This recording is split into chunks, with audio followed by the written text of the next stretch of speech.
Halo, mari kita belajar Kisah Para Rasul pasal 5 ayat 1 sampai 11, Ananias dan Safira. Di situ kita diajarkan untuk memberi dengan tulus supaya kita diberkati, bukan dengan modus supaya Anda tidak mati atau putuslah nyawamu. Yuk kita simak. Ada seorang lain yang bernama Ananias.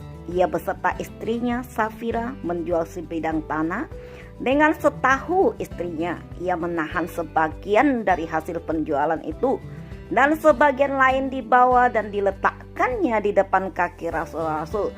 Tetapi Petrus berkata, "Ananias, mengapa hatimu dikuasai iblis sehingga engkau mendustai Roh Kudus dan menahan sebagian dari hasil penjualan tanah itu? Selama tanah itu tidak dijual, bukankah itu tetap kepunyaanmu? Dan setelah dijual, bukankah hasilnya itu tetap dalam kuasamu? Mengapa engkau merencanakan perbuatan itu dalam hatimu? Engkau bukan mendustai manusia, tetapi mendustai Allah."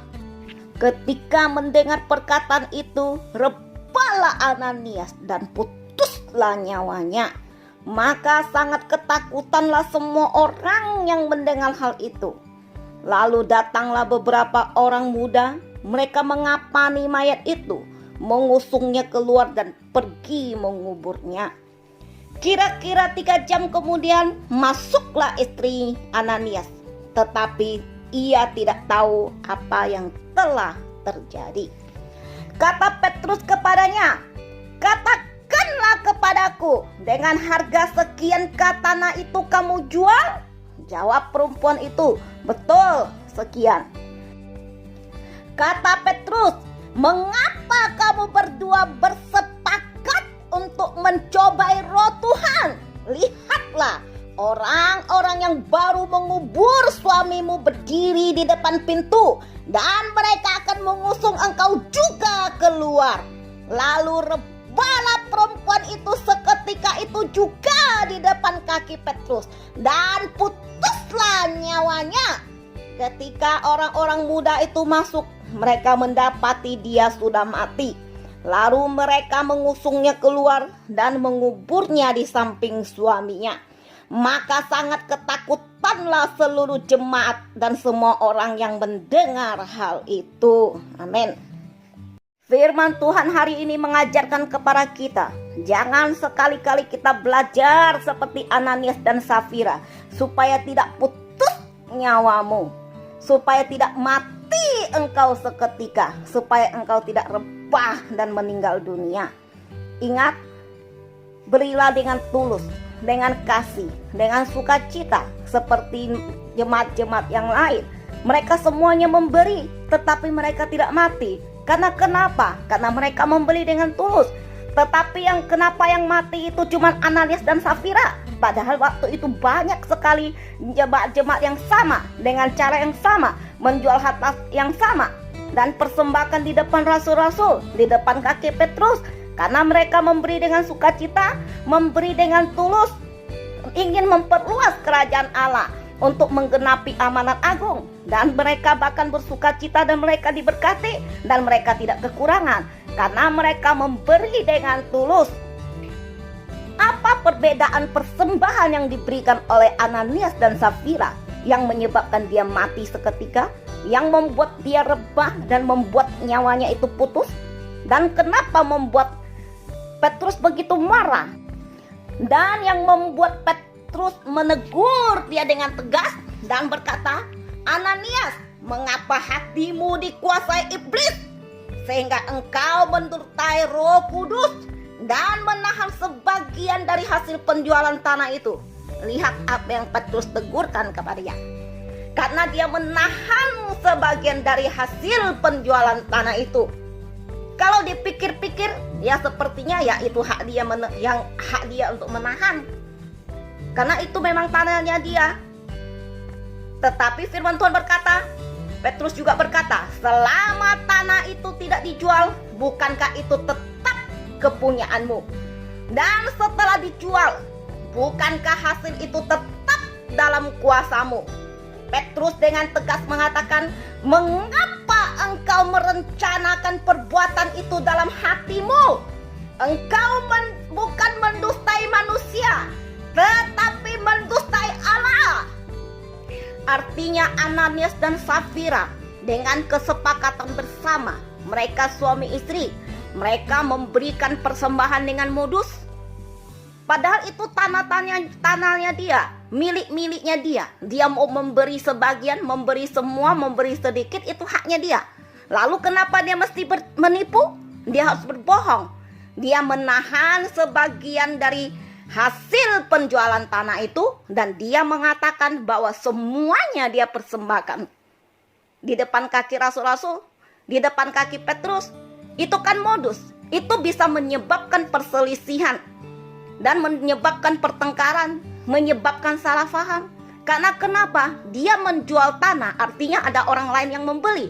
Dan orang lain itu tahu berapa besar uang yang dia terima dari hasil penjualan itu. Sedangkan yang dia persembahkan hanya sebagian. Kalau Petrus mengumumkan uang hasil penjualan tanah itu, orang bisa aja salah paham, mengatakan Petrus bersama timnya, bersama para rasul itu, mereka itu nilep uang ataupun korupsi. Padahal itu bukan salah dari pihak Petrus, dari pihak orang-orang yang menerima persembahan. Itu semuanya ulah dari perbuatan Ananias dan Safira, dan bisa menyebabkan konflik di mana-mana, terjadi salah pahaman di mana-mana. Itulah kesalahan dan kejahatan dari Ananias dan Safira. Maka oleh sebab itu, itulah yang menyebabkan kenapa para rasul, kenapa Petrus begitu marah. Dan Petrus berkata dengan tegas kepada dia, yang dia tipu itu bukan manusia, yang dia dustai itu bukan manusia, tetapi mendustai Allah. Kenapa? Karena persembahan itu dipersembahkan untuk Tuhan, untuk memperluas kerajaan Allah, bukan untuk main-main. Tetapi Ananias dan Safira menganggap enteng itu semuanya. Dia memberikan persembahan dengan modus, punya motivasi yang gak benar, dan tidak tahu apa tujuannya dia, supaya dia disanjung-sanjung gitu dengan menahan sebagian persembahan, tapi dia berkoar-koar sepertinya dia sudah memberikan seluruh persembahan yang sudah dia jual itu. Itu kan namanya cari nama, manipulasi, dan tidak sesuai dengan apa yang dia persembahkan. Yang dia persembahkan itu cuma sebagian, tapi yang dia umumkan itu sepertinya semuanya, dan yang dikoarkan itu sepertinya semuanya.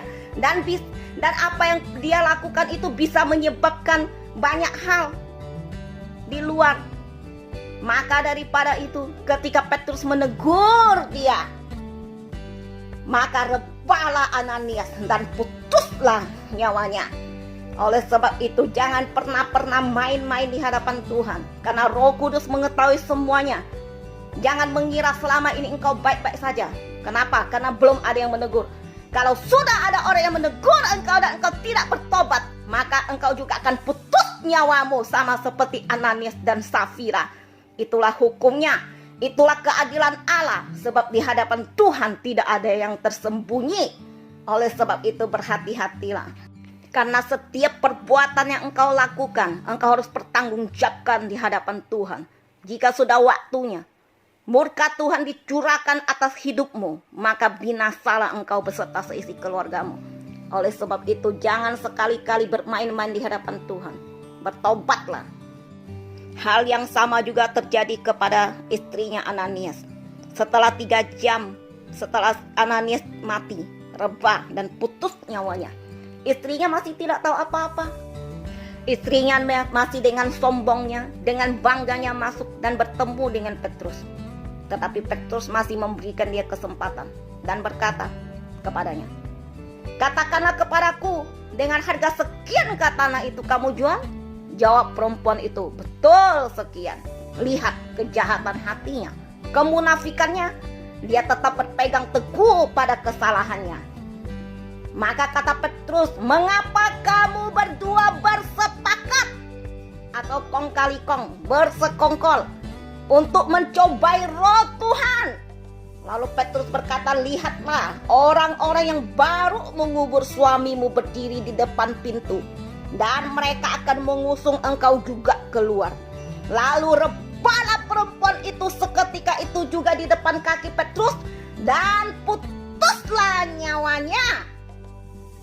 Lihat, orang-orang yang mendustai Allah, orang-orang yang mencobai roh Tuhan, dan dia mengira tidak akan terjadi apa-apa. Ketika murka Tuhan diturunkan, engkau tidak akan punya kesempatan untuk bertobat lagi, apalagi nangis-nangis.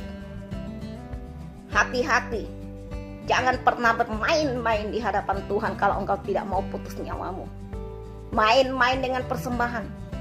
Ananias dan Safira yang menjual tanahnya sendiri dengan bermain manipulasi kayak gitu aja putus nyawanya. Apalagi kalian yang selama ini mencuri uang Tuhan, mencuri persembahan, ataupun memberi persembahan yang bukan menjadi hakmu. Artinya mengambil persembahan orang lain yang seharusnya persembahan itu untuk orang itu, tapi engkau menahan sebagian persembahan itu yang bukan hakmu. Atau engkau mengenahan persembahan yang orang lain persembahkan, engkau nahan itu dan engkau berikan kepada orang itu sebagian, lalu engkau keluarkan bahwa itu ada pemberian semuanya daripadamu. Lihat, kalau engkau masih terus melakukan hal yang sama, apalagi lebih kejam dari Ananias dan Safira, maka putuslah nyawamu seketika di hadapan Tuhan. Ketika murka Tuhan dicurahkan atasmu, ketika cawan Tuhan, murka Allah itu ditumpahkan ke atas kepalamu, baik engkau maupun istrimu, ataupun orang lain yang bersepakat dengan engkau, yang bersekongkol dengan engkau, setiap tim-timmu, kelompok-kelompokmu yang selama ini main-main di hadapan Tuhan, engkau pasti mati dan putus nyawamu. Ingat itu.